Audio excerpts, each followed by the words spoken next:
Hello everyone. Many students find geography as one of the toughest subjects during their UPSC preparation.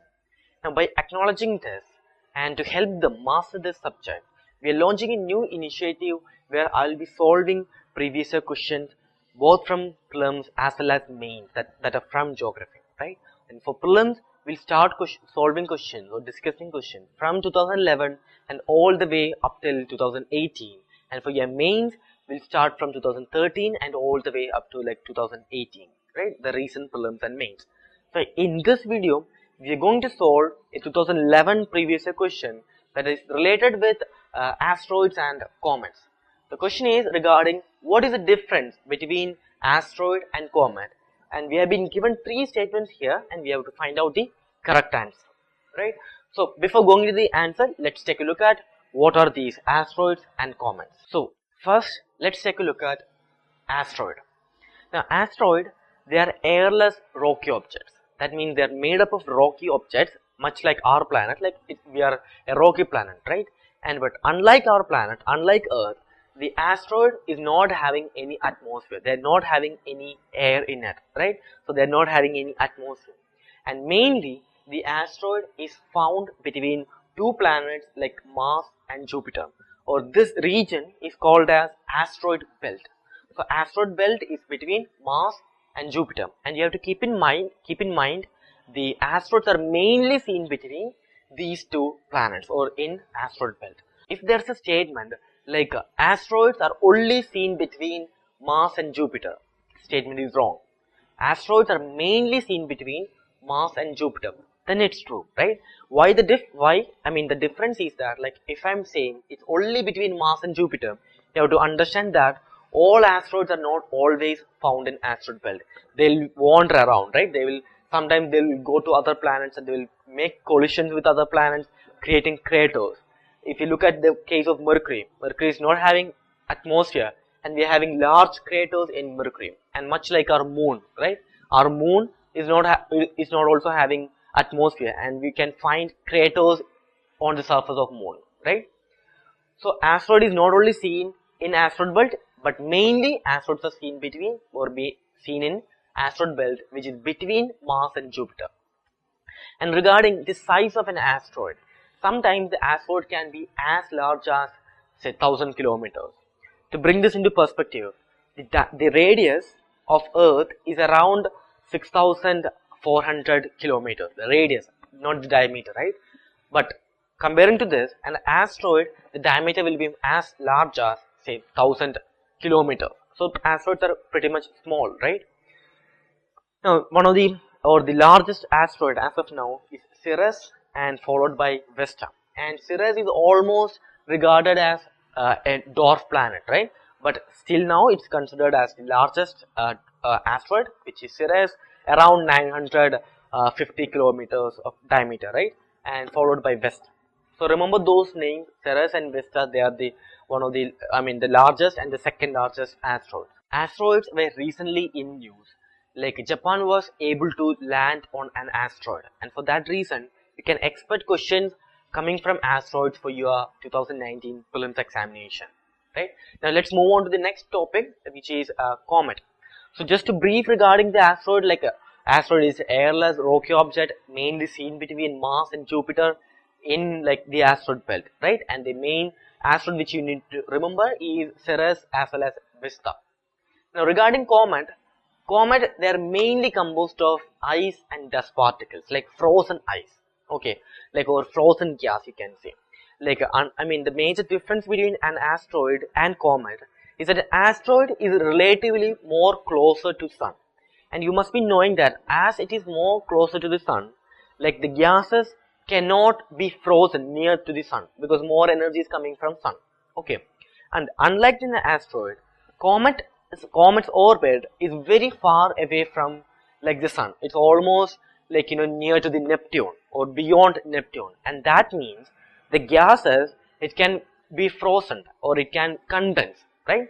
So the comet is mainly formed because of this frozen gases, right? And while the gases are frozen, what happens is that it can hold together all the dust particles and rocky objects. In the sense, like, the dust particles which are found in space, or the rocky disintegrated particles which are found in space, right? These frozen gases, when they are being frozen or when they are freezing, they will hold together all these dust particles and rocky objects.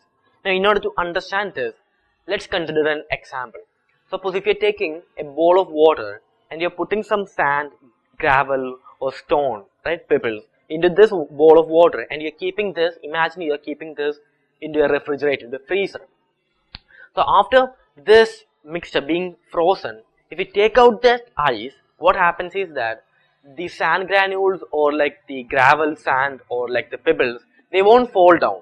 Rather than that, since it's frozen now, they will be they are held together by this ice. So you can say that ice is holding together these gravel or sand particles. Much like this, you have to imagine that the comets, they are like gases, and when they are being moved away from sun, they will freeze, and while they are freezing, the rocky particles or the dust particles will be held together by these frozen gases. So the main difference between an asteroid and a comet is that an asteroid is made up of rocky particles, or it's a rocky object, and like unlike that, the comet is actually a frozen object, right?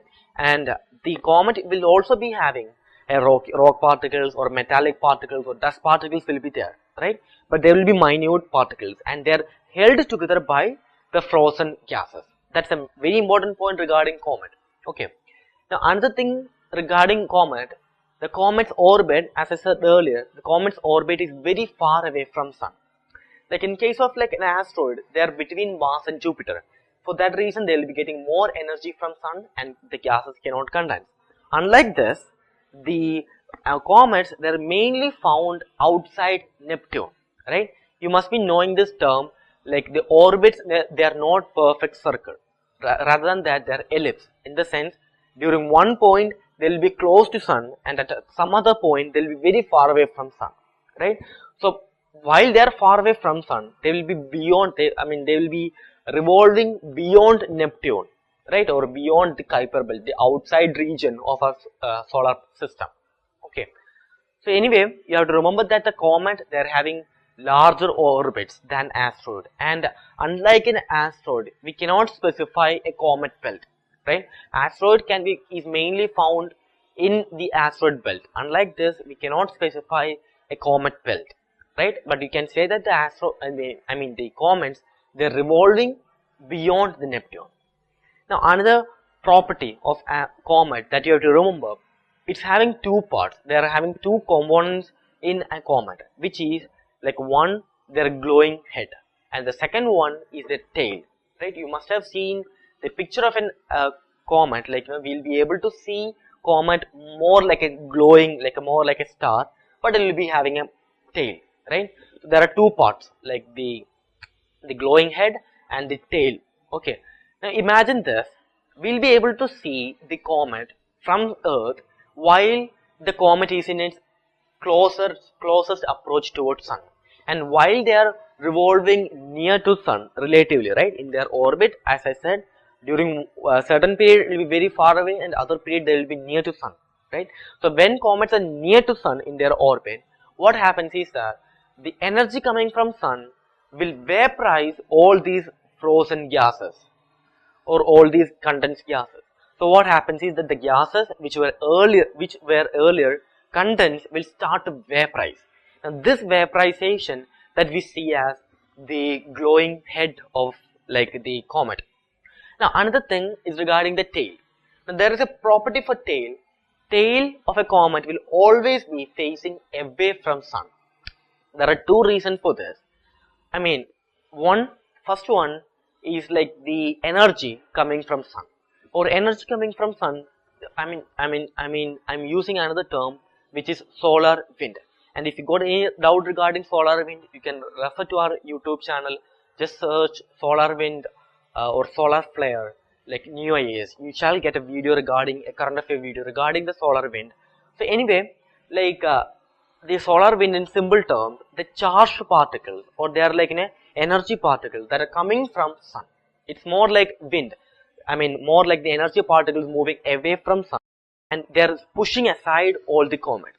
So what happens is that with the energy coming from sun, when the comet is being vaporized, when the frozen gases, when they are vaporized, all those rock particles which the comet was holding together will start to disintegrate, will start to fall down, right? I'm taking the analogy of that example. Now remember the example, like the bowl of water which is now frozen, and we are having ice, and if you are taking out the ice, the sand particles, nothing will fall down, right? Because the ice is holding together all the sand particles. Now what if you are showing this ice, or you are like we are putting this ice into the sunlight. So when the ice is starting to melt, all the rock particles or sand, they will start to fall down, right? Because the ice is melting. There is nothing holding together the sand particles. Same way, when a comet is vaporizing, all those rock particles, all those dust, all those metallic particles will start to fall down. And while they are falling down, they'll always move away from sun, because the energy coming from the sun is pushing this comet. So all those particles will be moving away from sun, right? Much like, suppose if you're traveling in a jeep, right? And if you're throwing out some, like say some dust outside through the window, right? The dust will always move backward because of the wind movement. Same way, the solar wind, it's not actually wind, rather than charged particles coming from sun, right? They are pushing out all these disintegrated particles, and they will be falling down, falling away from sun. So this is the first reason, or this is one reason why the comet's tail is always facing away from sun, because of the solar wind or the energy particles coming from sun. And the second reason is centrifugal force. Now, in order to understand this, let's take another example. Imagine we have a stone, and I'm tying one end of the thread in this stone, right? I'm holding the other end of the thread, and I'm spinning it, right? So the stone will spin around my hand as long as I'm pulling it towards the center. So what if I am loosening the thread, right? Will the stone fly away, or will it hit my hand? Well, obviously it will fly away, right? So if you remember, earlier I was actually pulling it towards my hand, towards the center. But as soon as I leave the thread, it's falling away from it. And this is due to the force which is called as centrifugal force. It's an escaping force, right? You must have heard about this, if I'm pulling it towards the center, it's having an equal force which is trying to take it away from the center, and that force we call it as the centrifugal force. The same logic applied here. While a comet is revolving around the sun, when the particles are being disintegrated, when they are falling down, the centrifugal force will act, and these particles will move away from sun. Okay, so there are two reasons why the comet's tail is always facing away from the sun. The first one, solar wind, and second one, the centrifugal force. Okay. Now the comet, as I said, it will be having two parts, a glowing head and a tail, right? And tail, the property is that it will always be facing away from sun. An important or famous or frequent comet is Halley's comet, right? Around 76 years, we'll be able to see the Halley's comet, and the last one was somewhere in 1980s, and in 2016 we'll be able to see the Halley's comet for the next time.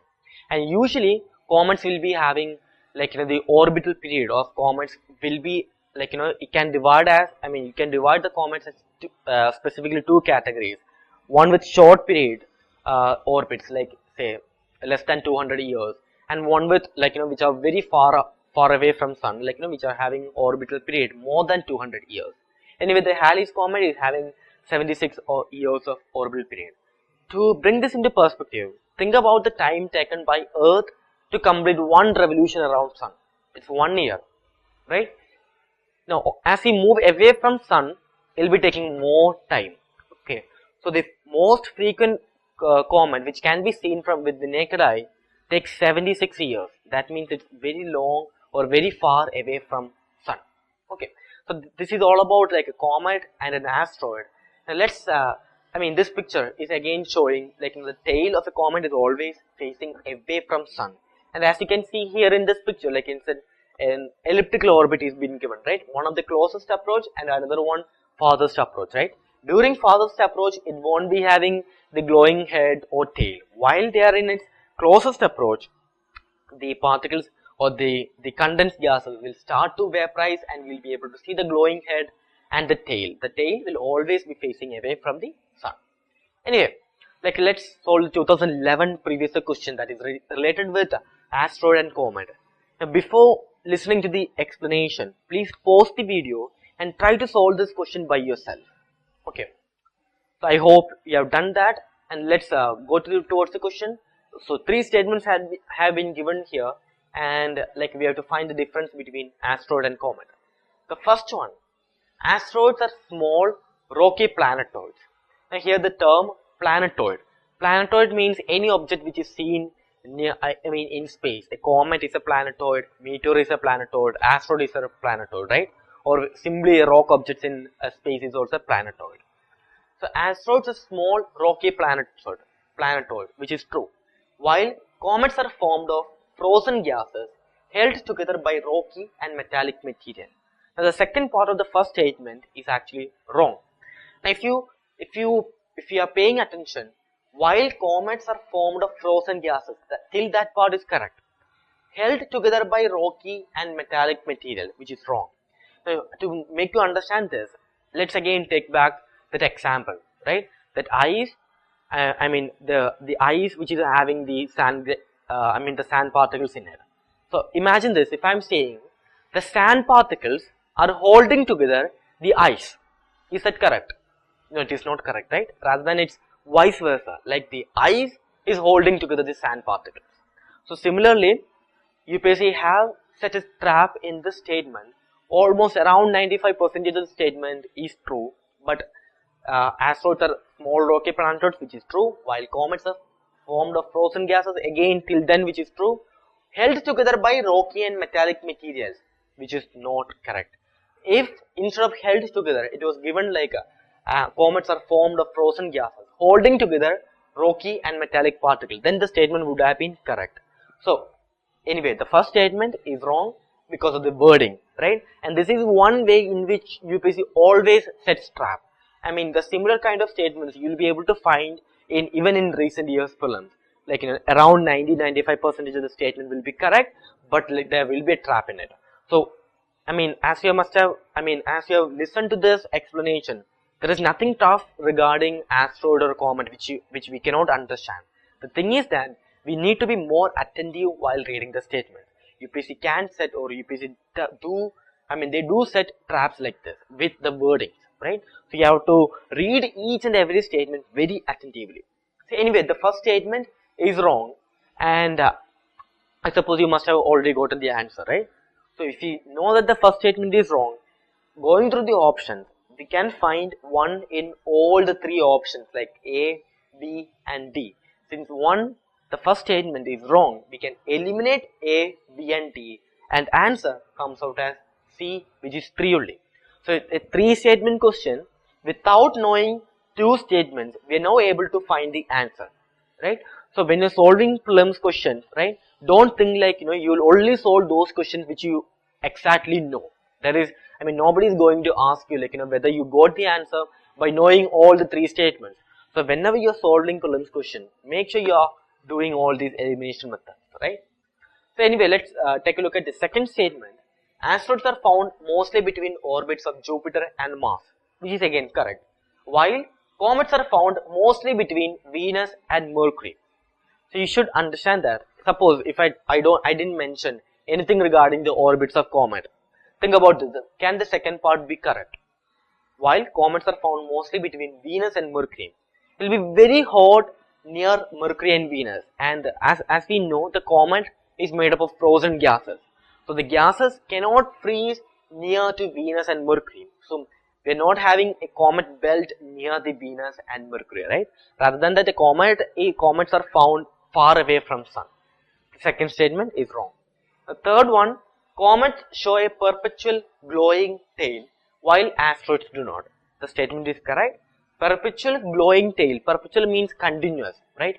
So it's continuous means that disintegrating particles will always be facing away from sun, and it appears like a tail, right? So here the answer comes out as C, which is 3 only. So likewise, through these video sessions we'll be solving more previous year questions. Like we'll start with 2011, and in our online course you can find all these previous year questions solved, along with our modules and materials. So after each session we'll be solving all the previous year questions that are from that module, and to help those students through our YouTube channel, we'll separately solve individual questions through these video series. So I'll see you with another previous year question in next week, which will again be related with taking from the 2011. Thank you.